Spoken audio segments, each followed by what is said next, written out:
ለመጀመሪያ ጊዜ በአፍሪካ ምድር በተካሄደው የጂ 20 ስብሰባ ላይ ተጋባዥ ሆኖ መሳተፍ ብዙ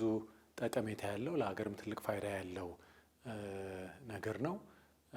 አንደኛ የሀገራችንን አቋም፣ ፍላጎት እንዲሁም አጠቃላይ እንደ አህጉር እንደ አፍሪካ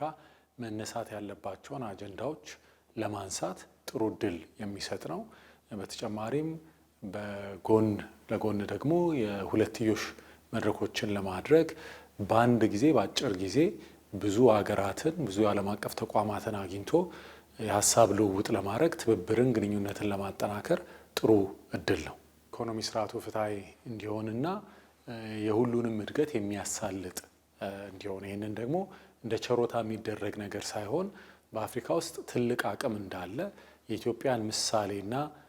በኢትዮጵያ የተገኙ ውጤቶችን በማሳየት ለጋራ ተጠቃሚነት የፋይናንስ ስርዓቱን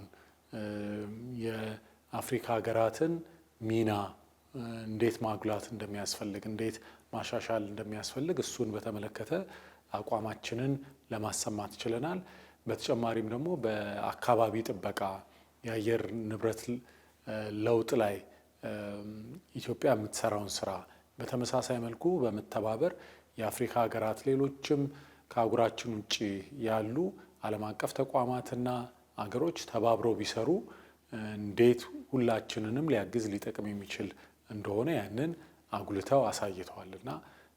በዚህ መልኩ ኢትዮጵያ ድጋፍ የምትጠይቅ ወይም ቸሮታ የምትጠይቅ ሳይሆን የመፍትሄ አካል የሆነች በትብብር በአጋርነት አብራ የምትሰራ ሀሳብም የምታመነጭ መፍትሄም የምታቀርብ ሀገር እንደሆነች ለማሳየት ተችሏል። በአጠቃላይ አሁን የአፍሪካ ሀገራት ብዙዎቹ ታዳጊ ሀገራት እዳ ለመክፈል እዳም ብቻ ሳይሆን የእዳቸውን ወለድ ለመክፈል የሚያወጡት ወጪ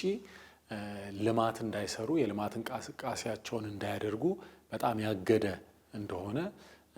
እንዲሁም ለእዳ ለመክፈል የሚያወጡት ወጪ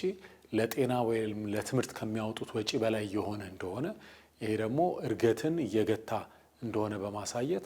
ኢትዮጵያ ላለፉት ጥቂት ዓመታት የንግድ ብድርን በማቆም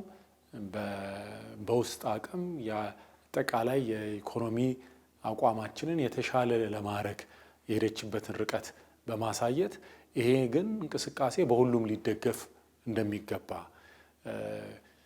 እዳም በመክፈል ፋንታ በልማት ላይ የሚወጣ ወጪ ዞሮ ዞሮ ሁሉንም ተጠቃሚ እንደሚያደርግ እንዲሁም የእዳው ጉዳይ ከክላይሜት አክሽን ጋር ተያይዞ መታየት እንዳለበት አፍሪካ ለግሎባል ዋርሚንግ ለክላይሜት ቼንጅ አሉታዊ አስተዋጽኦ ያበረከተች አህጉር አይደለችም እና ደግሞ አሁን ደግሞ የመልማት መብትም ስላለን እነዚህን ሁለቱን ጉዳዮች በማገናኘት ልማታችንን የሚያግዝ ግን ልማታችን አረንጓዴ ከአካባቢ ጥበቃ ጋር የተጣጣመ